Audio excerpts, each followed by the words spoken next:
Matthew Bell with insuranceprescription.com, and today I wanted to follow up on a topic that I started the other day, and that was talking about people who have their money invested in conservative instruments. So Bankrate.com did a study, and in that study they indicated that 70% of Americans have money in accounts that are yielding less than 2% rate of return.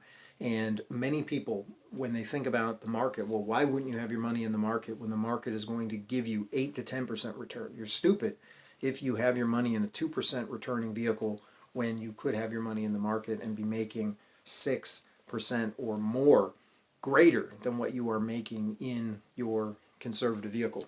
In a previous video, I outlined 3 reasons why you have to be at least a little bit subdued, because even if the market is returning 8 to 10%, you're still going to have fees, you're still going to have taxes. But number 3, there are certain indications that actual investors fare far worse than what the market is able to return. So even if the market is able to return 9%, 11%, the average investor, according to a couple of resources I consulted, and you can see the details, the average investor is still making around 3.69 to 5.19%. And these were figures, they don't come from me. One comes from Dalbar. But the upshot essentially is that there are many reasons to think, even if the 8 to 10% projection of what the market is able to do is reasonable, there's still a little bit of reason to be somewhat sober-minded about those estimates. And my ambition here is to simply try to think of a way that a person who does have his or her assets invested in some conservative vehicle has a justification in doing that, and it doesn't make them stupid. But this is highly speculative. I am not an economist. I do not have an MBA degree. I am trying to learn and think through these issues myself, so understand that this is simply almost like just an electronic journal where I am thinking through these issues as I encounter them. They were so striking to me when I first encountered some of these things, and they've kind of built up, piled up to a critical mass where I felt like I had to at least grapple with them. But this really is my attempt to grapple with them. So I'm not trying to sell you on anything.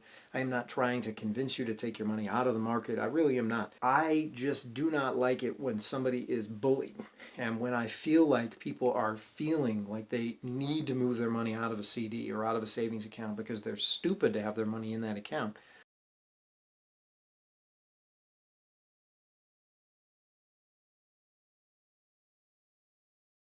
My ambition again here is to try to think through what might they say in their defense. And once again, assuming the 8 to 10% return is accurate, they might say, well, remember, there are fees, there are taxes, and according to articles, I am not likely, or at least there's a good chance that I am not even going to get returns that approach those levels. But I want to go beyond that in this video, and I'm going to outline 6 additional things, and these 6 are going to be geared towards the idea that the 8 to 10% return projection isn't even reasonable in and of itself. And so I'm just going to dive right in. Number 1 is that 8 to 10% return, and I kind of touched on this in the other video, but the 8 to 10% return, there's a difference between an average rate of return and a compound rate of return. I routinely will watch YouTubers when they pull up what your money can do in the market. They will pull up a compound interest rate calculator. So MoneyChimp, I don't know where the name comes from, but they have an online interest rate compound calculator that enables you to plug in an interest rate, plug in an amount of money. You can even add in a contribution over time, and then you put in a specified interval, and it will tell you what the money will end up being compounded at whatever rate. So for instance, if you type in $100,000 and you put in 8%, over 20 years, you'll arrive at a particular figure. Or you could put in 3%, or you could put in 2%. But what you have to realize is that this is a compound interest calculator. What it is doing, it is applying an 8% return or a 3% or a 2% return, whatever you input, it is applying that every single year like clockwork. But that's not the way the market works. The market is not giving you a compound rate of return. It's an average rate of return. Now, I'm going to have to get into this in another video entirely, because I cannot hope to do it justice and still deliver my other 5 points in anywhere near a timely manner. But suffice it to say this, that an average rate of return can return a number that is far higher than what your actual investment experience is. And I'll just give a quick example of that. So according to one of the articles that I referenced in my other video, and that was an article in Forbes, the title was Why Average Investors Earn Below Average Market Returns, and he indicated that the S&P from the years 1996 to 2015 averaged about 9.85%. In the same article, he went on to say that the average investor actually only gained 5.19% of average earnings, but 9.85. So here's what I would say. If you plug 9.85% into the Money Chimp calculator, what you will arrive at over 20 years from, let's say, a $100,000 initial investment, 9.85 compounded over 20 years, and you're going to get this figure, $654,638.02. That is the amount of money that you would expect to have at the end of that period of time. But if you actually pull up, and I got these figures from a website that reports what the S&P's actual average rates of return were those years, from 1996 to 2015, I went ahead and put in, from an initial investment of $100,000, where would you end up? And the initial investment of $100,000 at the end of the 20 years ends up at $482,342.93. Now, some of this is going to be rounded. I hope I did all my math right, but the actual value is from $100,000, you end up at about $482,000. Remember, the compound calculation had us over $650,000, but the actual investor's experience, if you had had your money literally invested in the S&P, in the same exact mix of stocks that the S&P was made up that actually generated this return, your actual return on an initial $100,000 investment would not be $654,000. It would be closer to $480,000. And the reason for that is that, again, this is not a compound rate of interest. This is not a compound return. This is an average return. And that makes a difference. And in fact, the calculation that can be used to provide you with a truer rate of return is one that is called the compound annual growth rate. So the compound annual growth rate, or the CAGR calculation, when that is performed, will indicate that if you start with $100,000 and you end with $482,000, somewhere in that vicinity, over a 20-year period, your compound annual growth rate was about 8.19%. Now, if you plug that number into the Money Chimp calculator on a $100,000 initial investment, you will see that in the stock market, if you started with $100,000 and you ended with $482,000, then your actual rate of return was probably closer to about 8.19. A second set of reasons for why the market return may not be reliably or even reasonably assessed at providing you with an 8 to 10% gain comes by way of an article by Anthony Merhayden. And this was in CBS News, published in August of 2018, and the title of the article is 3 Reasons for the Longest Bull Market Ever. And I wanted to draw your attention to what these 3 reasons are. Bear in mind, what we're asking here is, if you think the market is able to provide 8 to 10% returns, and we can look at the returns of the market and go, well, look, are you blind? Do you see how the market has returned over the last 10 years, over the last 20 years, 30 years, whatever? Well, this was a very interesting read for me because the 3 reasons that were given are likely to be very important in terms of why the market has been seeing the gains that it had. But at the same time, it's difficult for me to see why these 3 factors shouldn't be called market manipulations. The first one is that the Fed has been pumping money into the market.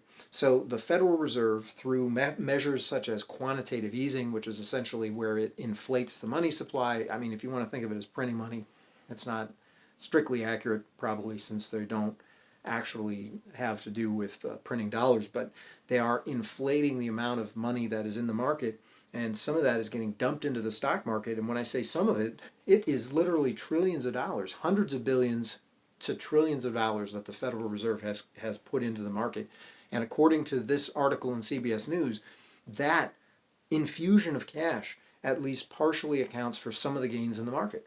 Well, where would the market be if it weren't for the Federal Reserve propping it up? And you want to put your faith in a market that has to be propped up by billions to trillions of dollars of cash infusions from the Federal Reserve. Another reason given in the article, and my third reason, is going to be something called a stock buyback. So in a stock buyback situation, a company can buy its own stock. And this isn't a usual circumstance. Usually in a publicly traded stock company, you would put the stock offering out there and then let the public purchase shares, and the biggest shareholders would then become the largest investors in the company and so on. But in a stock buyback operation, a company will literally reduce the number of its outstanding shares. Now, one reason given in the article for why a company might want to do this is to artificially inflate that company's earnings declarations. And the reason that works is because if you have a certain number of shares, let's say you have 100 million shares outstanding, and you reduce those, you buy a certain number back. So let's say you buy back half. Well, then the effect of reducing the number of shares has the effect of increasing the price per share. And the only thing you've done is you have reduced the number of outstanding shares by purchasing your own company's common stock. So when we think of market gains, 8 to 10% return, often I think we think that it's an indication of how healthy the economy is. And one indicator of that is how much is being produced in the economy, how is research and development, how are jobs. Well, realize this. If a company is spending money to purchase its own stocks in order to artificially inflate the amount of worth or the on-paper valuation for each of those stocks, they haven't produced anything, they haven't created any jobs, they haven't spent any money in research and development or created a new product or service or any of that. All they've done is a mathematical manipulation, essentially, to report higher stock prices than they had prior to this exercise of buying their stocks back. This is one of the reasons given by CBS News as to why the market has had such a good run, quote unquote, over the last several years. Think about that. One of the reasons is because companies have been performing this manipulation on their own stock price. Another consideration is, and it's related here, I'm going to bring it in at this point, and it's what I'm going to call shifting indices. So let's call this number 4. Now here I'm getting away from the article for just a minute from CBS News, but what I want to draw your attention to here is if you think about what the actual S&P is. Now, if you look about the S&P is a collection of 500 some odd, it's not exactly 500, but 500 companies that are tracked, and their tracking in those in that index is supposed to be some kind of an indicator of how healthy the economy is. Now, the index, the S&P, was founded in 1957. There are different indices for small cap, mid cap, large cap, and all this kind of thing. But thing that I want to draw your attention to is that some companies periodically get dropped from the index, others get added in, and there are a number of reasons for this. But companies that have been dropped in recent years from various indices in the S&P include Avon, Dell, IBM, Lehman Brothers, Oracle, Radio Shack, Sears, Wells Fargo. There was an article recently on how Facebook was removed from one of the indices, and one of the reasons that Facebook in the article was removed is because of privacy concerns, that Facebook has violated privacy and this kind of thing. Well, Wells Fargo also recently in the news was implicated in the creation of millions of fake accounts. So there is a kind of an ethical edge to the reason some of these indices are compiled. But if we are assuming that these indices are simply indicators of how the economy is going to go, then I would question. I mean, it's like if you have 100 students in a school and you want to know how well the school is doing. Presumably you want to track the progress of each one of these students. If you look up terms like index rebalancing or fluid indices, so the S&P and other indices are supposed to be fluid, meaning that companies can be removed, but when you read about why, some of the reasons given are, quote, if they are in some kind of financial distress, they can be removed. Or you read that the S&P index excludes those companies that have been underperforming. So it seems like, in a way, this is like tracking the progress of students in a school who, once a certain student falls below a certain performance threshold, you just stop counting them anymore. So if you wanted to know how well a school was doing, presumably you would want to count every student. And if certain students were either not being counted, or let's say they were being kicked out of the school for falling below a certain performance threshold, yeah, you could maintain a higher reported success rate if you only count those students who are doing well, or if you only admit those students into your school who are doing well. And in a sense, the S&P is kind of like that. But here, think about this. If a person had invested in Sears stock, they would also have to rebalance their own stock holdings to account for the removal of Sears in the S&P index. The answer I'm sure that many people will give is that's precisely what account and money managers do. They do rebalance your portfolio. They are perhaps either trying to beat the market, or they're at least trying to proportion or apportion your allocation similar to a particular index. But my point is simply that if we're thinking that 8 to 10% return is a reasonable expectation, and we're thinking about that because our economy is healthy or that the S&P has been performing that well for years, well, one of the things that I would point out is the S&P, in a sense, is kind of like an exclusive school that kicks people out if they're not doing well. So if the S&P is yielding an 8% return, that's partly because the S&P only allows in stocks that are reporting that kind of a return. But it doesn't necessarily mean that that's what the average investor's experience is going to be. And even more importantly, it isn't, to me, a very clear-cut or confidence-inspiring way of trying to gauge the health of the overall economy. And obviously the health of the overall economy is going to bear on certain questions about how much you can expect to make on your investments, or how those earnings, such as they are, will actually impact your retirement plans, your portfolio, or your trip to the grocery store. A fifth reason, going back to the CBS article that I just quoted from earlier, talking about the Federal Reserve and the stock buybacks, another reason that the market has done so well, according to CBS News, is that there has been increased government spending. And we do have, Joe Biden was running for president several years ago, and he mentioned in an interview, he was confronted and was asked about the deficit, and he said, well, don't you know we have a deficit-based economy? We have a debt-based economy. If we're not in debt, then the economy doesn't function. And so when you think about the part of the reason why the market has been doing well is supposedly because the government just keeps lending and loaning money and pouring money into the system. And essentially, it's almost like saying, for a family of four, you're doing okay so long as all of your lines of credit, every time you need another item from the store, you just take out another credit card or you charge it. So it's not necessarily an indicator of the health of the economy. A sixth reason that I would point out is there is a fudge factor in earnings reports. I want to be careful when I say fudge factor. I mean that there are certain options that a company has in the way in which they report earnings and losses, what they count and what they do not count in their reports. I don't want to give you the impression that I'm an expert. This is very closely, hitting the limit for what I can even comprehend here. But the earnings reports, according to one article, and I'll put it up on the screen here, have two different, at least, ways that earnings can be reported. One in the article was referred to as pro forma reporting, and the other was referred to as GAAP, which in the article seems to refer to generally accepted accounting principles. And the crux of the article was that some companies report earnings in a pro forma report, which, if their earnings are calculated under the generally accepted accounting principles method, would return not just a lower number, but a far lower number. In a couple of examples cited in the article, it made the difference between the company's earnings being positive and being negative.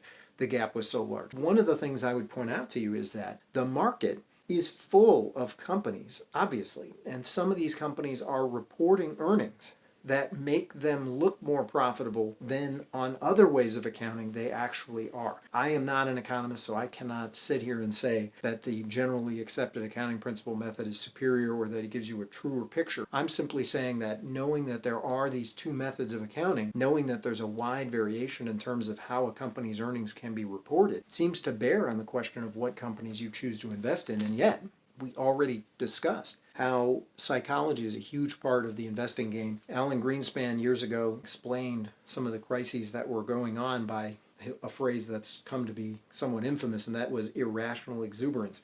And if you look it up, obviously irrational means that it's not properly grounded in reasons, and exuberance basically means confidence, overconfidence. So in a lot of cases, if these companies are reporting earnings that on another way of reporting their earnings wouldn't be earnings at all, in a way they might be fostering confidence in their own abilities that without that confidence, the whole market would be affected. So I know I'm kind of jumping around here, but part of the misgivings or disquiet that I have about wanting to blame people who simply have their money in these conservative vehicles is that they're getting a rate of return that is, in a sense, insulated, at least on the face of it, from some of these pressures. Having said that, there's no vehicle that's without risk. If you have your money invested in a savings account, you're still hoping that that bank does not go out of business. If you have your money invested in some kind of an annuity that's at a fixed rate, you're putting your faith in the insurance company that you've got that annuity contract with. The bank and the insurance company are still embedded in the economy at large, and so are, in a sense, affected by some of these pressures, and there's no question about that. But you're going to have to put your money somewhere. You could put it in a tin can, or you could put it in a bank, or you could put it in the stock market. But with so many different layers of fudge factor and manipulation and question marks, and a lot of people don't feel competent or comfortable to navigate through these waters, they would prefer to simply try to put their money in some kind of a vehicle that at least does not implicate them in having to do a research project of the order that we're sort of looking at now. Let me just try and sum up, because this has been long and somewhat disjointed, and I apologize, but the first video that I did dealt with 3 factors, assuming that the market would actually return 8 to 10%. I gave 3 reasons to remember that your actual returns are going to be slightly less. The first was you're going to have fees. The second was that statistics show your returns are going to be less. The third is that you're going to have to pay taxes. But in this video, I went through an additional 6 reasons to maybe question why the 8 to 10% return is not even a reasonable expectation. And the first reason was you have to realize that it is an average rate of return and not a compound rate. Number 2, you have to realize that according to news reports, part of the reason the market has been performing so well is because of the Federal Reserve putting money in, quantitative easing. Number 3, the reason is companies have been buying back their own stocks, artificially inflating their stock prices. Number 4, we have shifting indices. There are certain ways of accounting. The S&P is going to generate a certain level of rate of return because the S&P excludes from its calculation companies that fall below a certain threshold. Number 5, the government has been pumping in money into the system, and the government doesn't get money from anywhere except the Federal Reserve or taxes, so they're essentially living on borrowed money. And the final thing, number 6, is that earnings reports sometimes can have a fudge factor, or at least a company is at liberty to select a method of calculation for their earnings that may or may not reflect the actual underlying realities of doing business. And with all of those things, that makes for one very difficult to understand state of affairs. And so my only consideration here, again, was to try and provide some kind of a defense for those people who maintain their money, as Bankrate says 70% of Americans do, who put their money in very conservative vehicles, even earning 2% or less in terms of interest.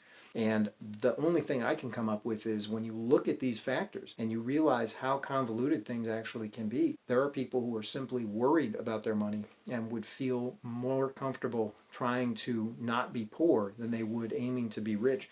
And so they're happy to have their money in a vehicle that just barely keeps pace with inflation because they're afraid of losing their money because they don't understand these things. So let's draw a couple of these strands together, and I'm just going to kind of talk through some of the implications of this. So when you think about it, I am going to do a separate video just on the pluses of investing in the market. So please don't, again, misunderstand this to be an attack on all market connection, diatribe against investing in the market, or some suggestion that you can do better out of the market. That's not any of what this is. What this is, though, is I think, again, when I listen to people who think the market is just so obviously better than putting your money, let's say, in some more conservative vehicle like a CD or a high-interest savings account, they think it is just so much better than it, and it's just obvious that it's better. To me, it isn't as obvious. Can it be better? Yeah. Can it be a lot better? Yes. There's no question. Because of the potential upside in the market, market investment can be much, much better than putting your money into a CD or into a savings account. But is there a guarantee that it's going to be better? No. And where you get the guarantee is going to be, in terms of at least market risk, is going to be with the CD, with the savings account, with the money market, with the insurance policy, whatever it is, with the fixed annuity. And that is in contradistinction to the variable security connected, equity connected products that have this attendant market risk. Now the market risk, once again, can have a great upside, but it's the lack of guarantee. And then again, when you think through the actual considerations that I just brought forward, And let's actually do that. So when we think about the S&P being an average, it was an average of about 10% is the information that I have access to. So the S&P has averaged about 10%. Now that is an arithmetic average. As I said, when you go through and you do the calculation, you find that that arithmetic average of about 10%, 9.8 I think it was, is roughly equivalent to an 8 point something, 8.1, whatever it turned out to be, rate of return when you consider the compound rate that you would need to match the same growth. In other words, the arithmetic average of 10% is really approximately 8% when you think of it as a compound rate of return. The market is not a compound rate of return. It goes up and down. So that's why thinking about it in terms of an average is useful in some respects, and it's not a misrepresentation. But at the same time, if you put your money into a vehicle that gave you a 10% rate of return compounded, you would have a much higher balance than you would if you invested in the market and found yourself with a 10% average rate of return. So when you think of that, the compound annual growth rate calculation is going to be the one that you're going to want to use to find what your actual compound equivalent interest rate or rate of return would be. And it's usually, depending on the volatility of the instrument, there can be a variation between the arithmetic average and the compound average, and it can be somewhat wide depending on the volatility. It can be extremely wide, but it's usually about 1 to 2 points in the calculations that I've done, 1 to 2 points less than the arithmetic average. So if the S&P averages 10% arithmetically, it would be about an 8% return in terms of the compound annual growth rate. Is that still a tremendous growth rate? It is. It's still well above what you would find in a CD or in a high interest savings account. There's no question. But if you're paying a 1% money management fee, that's coming off of your 8%. Now you're at 7%. If you're paying tax on it, tax on 7% is going to be what? 1.5. So now you are at 5.5 is 5.5%. Still a respectable rate of return. Yes. Is it still higher than what you would get in a CD?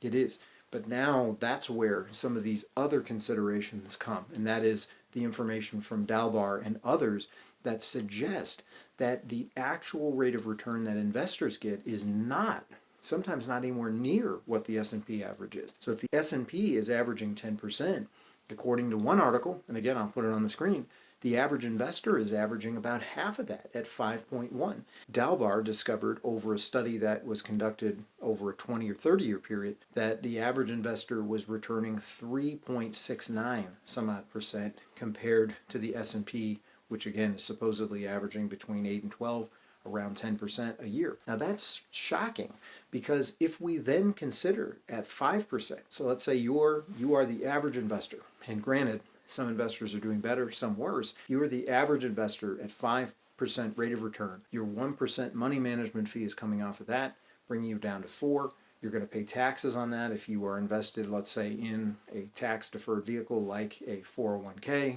that is susceptible for taxation once you pull the money out. Then 4% rate of return now is reduced to 3% because of taxation. And now, are you really meaningfully removed from where you would have been had you had your money in a high interest savings account instead? And if we run the numbers on a 3.69% average rate of return, of course those margins are going to be even narrower, even if we make an allowance that a 1% money management fee might be high. Maybe it's 0.25%, maybe it's less than that. But at the same time, maybe you're still paying taxes on that money. There are a number of considerations here. So once again, I don't want anybody to think that I am down on market investing, but it's simply the case that I am interested in the contrary argument.